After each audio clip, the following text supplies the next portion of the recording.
Fourth Sunday of Advent, Year C. Biblical references from the prophet Micah 5 1 to 4. After a time of neglect, she who is to give birth will come. Psalm 79. Shine, you who lead your flock. From the letter to the Hebrews. By this will of God we are sanctified through the sacrifice that Jesus Christ offered once and for all of his body. The Gospel according to St. Luke, chapter 10, 5 to 10. Blessed is she who believed in the fulfillment of what the Lord had said to her. God does not give up. He will maintain the initiative. We'll read the liturgical text in the light of the inspiration and thought expressed by the prophet Micah and Psalm 79.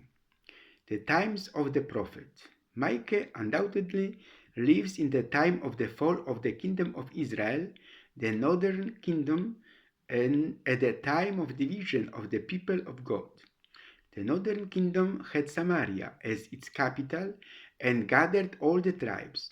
The kingdom of Judah had Jerusalem as its capital and gathered the tribes of Benjamin and Judah, both supported by the tribe of Levi, who wanted to remain faithful to the one God, while Samaria, for practical and political reasons, fell into a cross-cultural religious confusion, mixing pagan gods with the one God.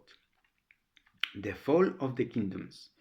In 721, Samaria was occupied by the Assyrians. 20 years later, Jerusalem was also besieged. The prophet shows this state in which the vineyard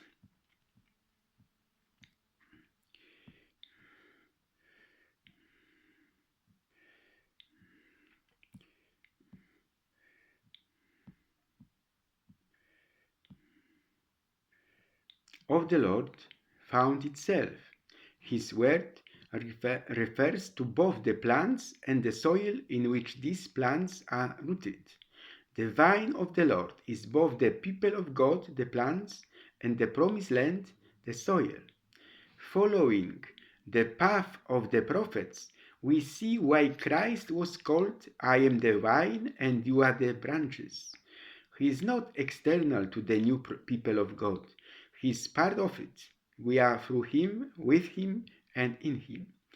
The vineyard of the Lord in the prophet's time was threatened with destruction. The 3 verses of the meditative psalm chosen for this Sunday realistically describe this history of the vineyard. In the past, there was a vine rooted up in Egypt. It takes root and fills the earth. From then on, it stretches out its branches to the sea and its shoots to the river. Now everyone who passes by the path tears it away, and the wild boar destroys it. A time of abandonment. This is the time of abandonment that the prophet Micah speaks of. Also in the case of the prophets, when it comes to the specific spirit of the prophet Micah, we have come to this because the people, led by the leaders and above all the king, turned away from the covenant, now living according to the justice of God. Therefore, we must convert, not persist in the mere desire to convert. The psalmist responds with an antiphon that is repeated 3 times in his prayer. God brings us back. Let your face shine and we will be saved. God must take the initiative again, as he did long ago when he planted his vineyard in Canaan. But God does not act alone. It was through Moses that he led his people out of Egypt. It was through the judges that he brought them into possession of the land that was destined for them.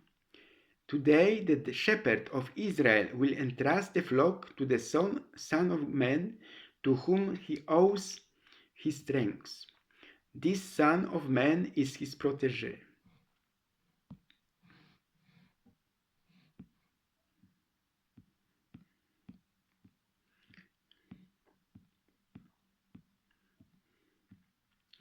The Hebrew text is stronger. It is the man at his right hand. This means the Messiah, as is mentioned at length in Psalm 109, often used in the New Testament in reference to Jesus. The Lord said to my Lord, "Sit at my right hand." God always takes the initiative. In any case,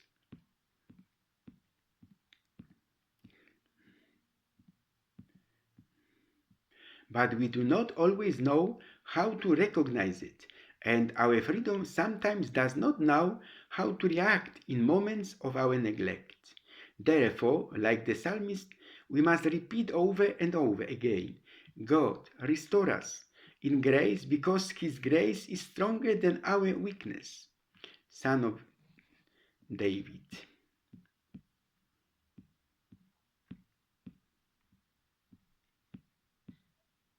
God does not deny himself, but it is from the people that God's salvation must come. According to Micah, the Messiah must come from the descendant of David, because it was he who received the solemn promises of eternity for his dynasty. Christ himself says this when he explains his mission to the Pharisees. Matthew chapter 22. However, just as Israel cannot be separated from its land, so man cannot be separated from his roots, as modern language symbolically says. David's roots are the tribe of Judah and Bethlehem. The city, in fact very small, had the nickname Ephrata, meaning fruitful, because of the clan that inhabited the place.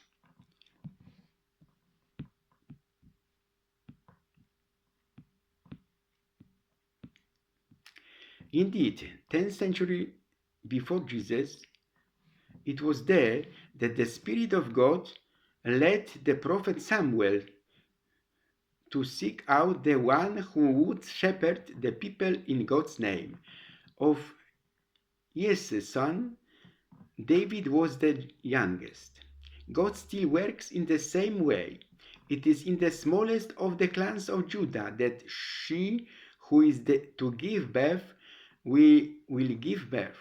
Unless otherwise specified, this is undoubtedly due to the Micah's reference to the well-known oracle of Isaiah. It is the Lord himself who must give you a sign. Behold, the virgin is with child, and she shall bear a son, and they shall call his name Emmanuel. Isaiah chapter 7 and 14. As with Isaiah, Micah's prophecy concerned a specific historical circumstance around 700 before Christ's era. But it goes beyond these circumstances, which have served for centuries as a support for messianic hope. The characteristic and feature of the people of God is that it does not remain only in grateful contemplation of the past, nor in the sense of its situation in the present moment, but is at the same time a sign of the coming. The portrait of the one who is to give birth, the one who must give birth, is proper to the eternal word, for its beginning are from the beginning of the ages. Micah chapter 5, 2. In the beginning was the word. John chapter 1, verse 1. Thus recalling the beginning of the book of Genesis. Chapter 1, 1. Micah adds, his power will extend to the ends of the earth. Is it any wonder that people from the distant ends of the Orient come to pay him homage? What do we celebrate on the feast of the Epiphany? Regarding peace, Micah chapter 5, 4. The angels announce this peace that comes from the God of Christmas night. But only from beyond the cross will the risen Christ be able to give the disciples the peace that nothing can take away from them. We have been sanctified by the sacrifice that Jesus Christ offered once for all of his body. Hebrews 10:10. The mystery of the redemptive incarnation is one, for it is the mystery of the Son of God, who is the Son of Man, the Son of David, and the Son of the Virgin Mary, who died and rose again. Shine, Lord, you who lead your flock. Whatever we do, regardless of our failures, omissions, and faults, God never turns back. His patience with us is wonderful. His mercy is great because his tenderness is great and his love for us is immense. What he did for us once for all. Our Lord and God, you have made known to us the incarnation of your beloved Son. Lead us through his passion and his cross to the glory of the resurrection. Prayer and the opening of the Holy Mass.